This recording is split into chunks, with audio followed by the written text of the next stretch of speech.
तो प्रॉब्लम में बोल रखा है O A O B and O C are the sides of a rectangular parallelepiped whose diagonals are o dash a dash b dash c dash. D is the center of the rectangle this and D dash is the center of rectangle this if the side OA, OB and OC are in this ratio. So ये angle अपन को बताना है। तो try करो फिर देखते हैं यहाँ पर। तो प्रॉब्लम में तुम्हें एक रेक्टेंगुलर पैरेललोपाइड दे रखा है। सो मैं यहाँ पे ये एक रेक्टेंगल बना देता हूँ।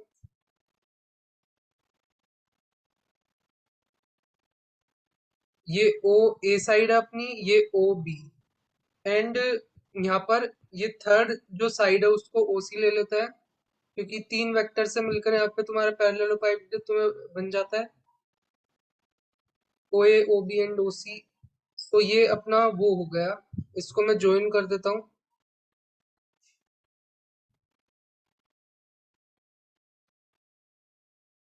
तो इस तरीके का तुम्हारा पैरेललोपाइड बन गया। अब ये ओ A O B and O सी ये तो क्या दे रही है तुम्हें, sides of a rectangular parallelepiped and whose diagonal are o dash a dash b dash and c dash.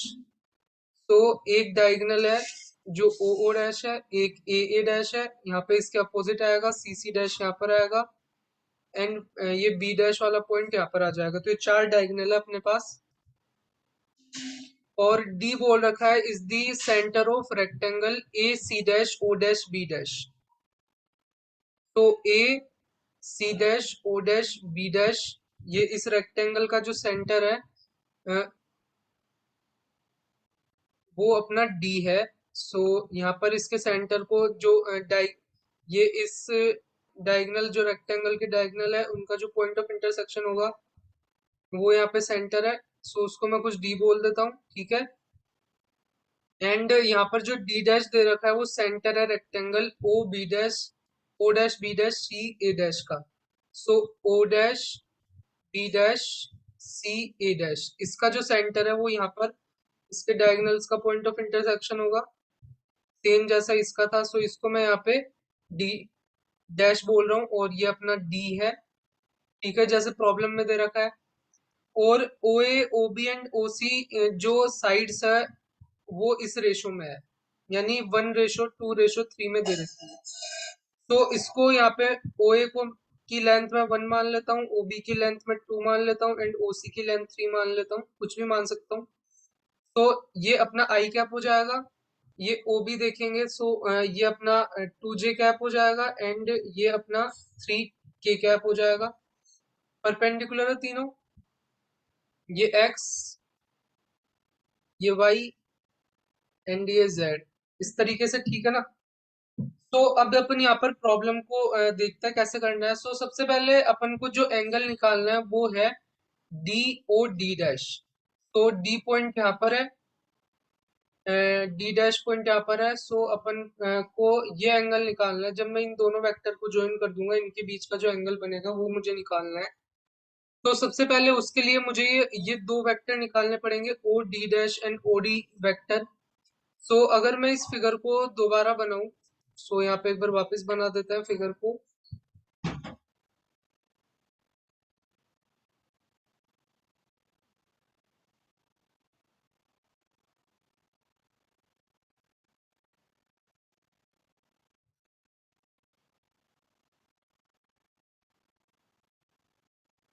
सबसे पहले जैसे तुम्हें ये पॉइंट निकालना है तो तुम्हें क्या करना है, यहाँ पर इसके अलोंग जाओ, यहाँ पर इसके मिड पॉइंट तक जाओ, क्योंकि वो सेम है ये एंड ये सेम टाइप के रेक्टेंगुलर, बस ये हाइट का डिफरेंस है। और फिर उसमें ये हाइट अगर तुम ट्रेवल कर लोगे तो तुम इस वेक्टर तक पहुंच जाओगे। तो बेसिकली अगर अपन देखें, सो ये अगर ओ है जो ओरिजिन है अपना और ये आई कैप है, सो बेसिकली अगर तुम देखोगे तो ये अगर 2 जे कैप वेक्टर है, सो इसको भी मैं यहाँ पे 2 जे कैप वेक्टर जैसे ट्रांसलेट करता है वैसे कर सकता हूँ। और इस वेक्टर को मैं यहाँ पे बोल सकता हूँ ये I cap plus 2 J cap है। और इसका जो मिड पॉइंट आएगा वो I cap plus 2 J cap divided by 2 आएगा। जो पैरेललोग्राम के जो डायगोनल है वो एक दूसरे को बाइसेक्ट करता है, ये तुम्हें पता ही होगा। सो ये वाला जो पॉइंट है वो I cap plus 2 J cap divided by 2 हो जाएगा। और उसमें अगर मैं ये हाइट जो कि 3 के कैप वाला वेक्टर है ये हाइट जो कि 3 के कैप वाला चीज है उसको ऐड कर दूं से मेरे पास I cap plus 2j cap plus 6k cap divided by 2 आएगा, एलसीएम लेके वगैरह करके वो यहाँ पर इतना आ जाएगा। सो ये जो वेक्टर है मेरे पास वो वेक्टर आया मेरा यहाँ पर, अगर मैं बोलूँ सो ये ओ डी डैश वेक्टर आ गया। वैसे ही ओडी वेक्टर निकालना है, उसके लिए मैं क्या करूंगा, ये इस डायगोनल के अलोंग मैं मिड पॉइंट तक जाऊंगा और फिर ये वाली डिस्टेंस में ट्रेवल करूंगा। कौन से मतलब इसमें बनाता हूँ, यहाँ पर इस डायगोनल के अलोंग यहाँ पे मिड पॉइंट तक जाएंगे और फिर ये वाली डिस्टेंस ट्रेवल करके इस डायगोनल के मिड पॉइंट, ये मतलब इस पैरेललोग्राम ये जो अपना रेक्टेंगल है इसके मिड पॉइंट तक पहुंच जाएंगे। मतलब यहाँ पर समझ ही रहे होगे जो मैं बोलना चाहता हूँ। तो इस फिगर पे मत जाना, बस तुम्हें अंडरस्टैंड करना है, परफेक्ट फिगर नहीं बनाया मैंने।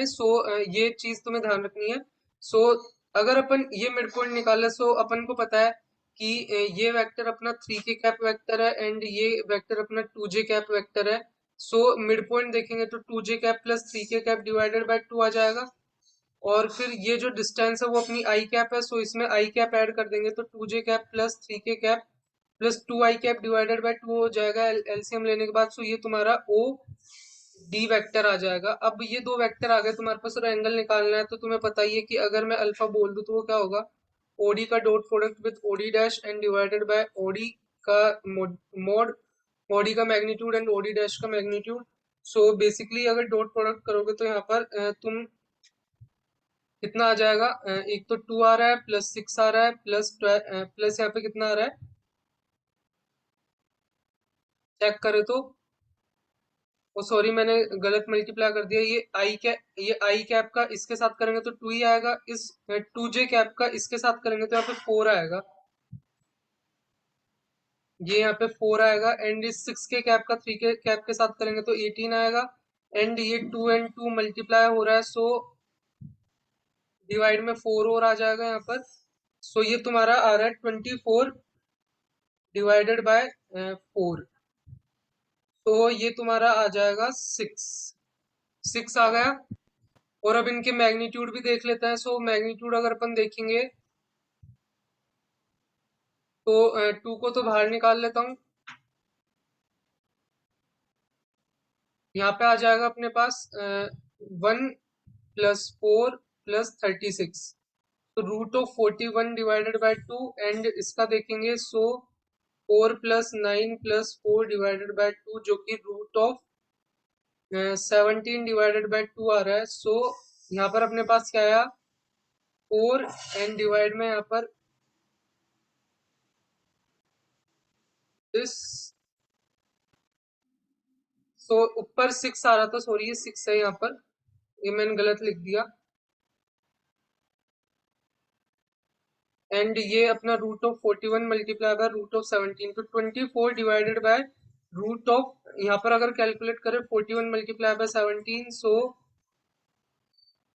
ये कितना आ रहा है 1769। ये तुम्हारा आ जाएगा 6697। 697 आ गया तुम्हारे पास मल्टीप्लाई करने पर। यहाँ पर अगर अपन एंगल देखें तो वो cos inverse of 24 divided by √697 हो जाएगा। इस तरीके से अपन इसको कैलकुलेट कर सकते हैं। तो तुम्हें अच्छा लगा होगा, अच्छा लगा हो तो लाइक करो, शेयर करो, सब्सक्राइब करो। मिलता है नेक्स्ट वीडियो में।